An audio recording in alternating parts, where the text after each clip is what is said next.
welcome to my kitchen. I'm Carol, a Thermomix consultant based around Perth, Western Australia. And if you're like me and you're concerned about additives in food, preservatives, E-numbers and all sorts of things like that, then you're going to love how much you can make in your Thermomix from scratch. I've always made a granola for a breakfast cereal. This is a toasted cereal. It contains oats, nuts, seeds, fruit. And it's been a real family favourite. We make that lots and lots of times. But over Easter I came across a recipe that needed muesli. And I haven't actually made muesli in my Thermomix until very recently. So I searched cookie dough and there are lots of recipes using muesli, but not many that actually make muesli from scratch, and nothing that I actually fancied making. So I then went to the recipe community and there was a great recipe on there. And because Cookie Dough 3 now can import recipes from Recipe Community, it's on my Thermomix in my Cookie Dough collection. So if I just go to my recipes and to created recipes, which is where your imported recipes go, here it is. It's called Gonna Do Raw Muesli. So I'm not sure who Gonna Do was or where it is, but that's what we're going to make this morning. So when you import a recipe, it looks very similar. You've got a start cooking, you've got a picture, and you've got your ingredients, steps and portions and all things like that. So if we just go start cooking, it says enjoy cooking your own recipe creation. And it tells you here the steps.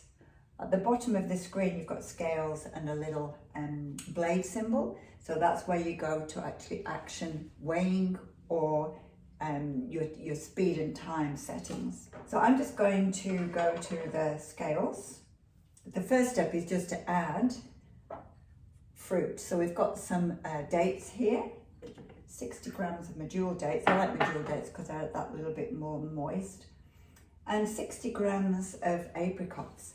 I've actually got some dried apple in there as well. So, you know, often with these things you can substitute what you like. You can get dried pears, you can get dried mixed fruit, you know, in larger pieces, and cashews. So these are 50 grams of nuts.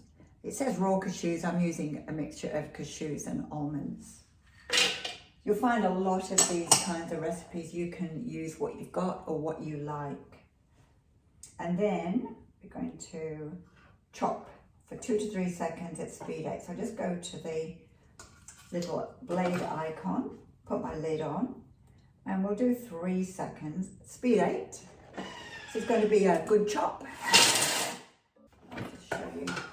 That's great. That's a really, really nice chop. You chop it to the texture that you like. But those pieces to me are perfect. It's going to give texture without having too big pieces. Then I'm just going to add the remaining ingredients. If I go back to the scales, it's telling me 400 grams of rolled oats. So of course the quality of the ingredients is up to you. If you want to buy organic, you can do. 40 grams of chia seeds. So there are a mixture here of chia and hemp seeds because both of those are really good nutritionally.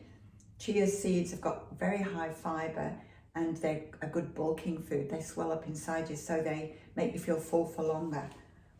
So there's 40 grams of chia and hemp seeds, 80 grams of sultanas. And again, I've got a mixture here. I've got some sultanas and some cranberries.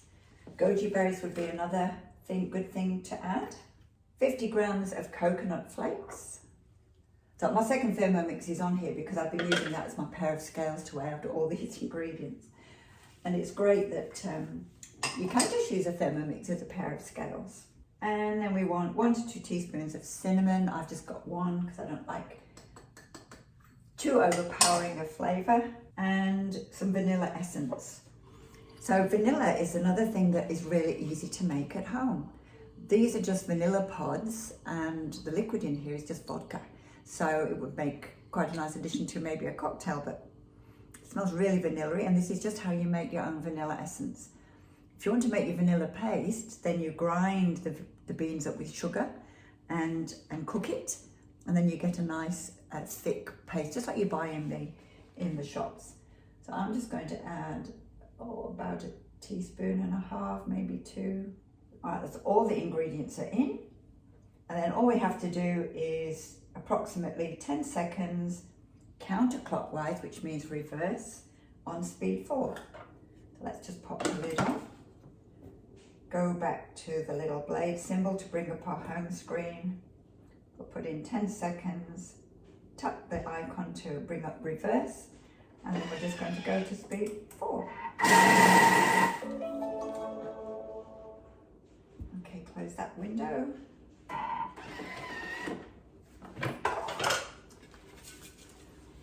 And there we've got our muesli mix. I'm just going to pop a little bit into a bowl here. I can just use one of these bowls. If I can do that without getting it all over the place. I'm missing my jam funnel. I need my jam funnel for this too. Jam funnels are it's a great accessory whether you buy it from the mix shop or not, but it's just got so many uses. I would highly recommend you get a jam funnel. So I can see bits of everything in here, bits of nuts, bits of fruit. So that is muesli.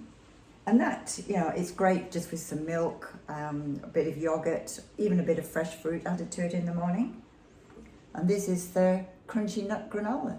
So very similar ingredients to completely different textures. Both make excellent breakfasts. This you can take in a snack pot, take it to work and just eat it because it's more clumpy. And this you can use in all sorts of baking as well, including those muesli slices that I made over the Easter period. So that's it for today. If there's anything I can do to help you with Thermomix, please get in touch. Have a great day.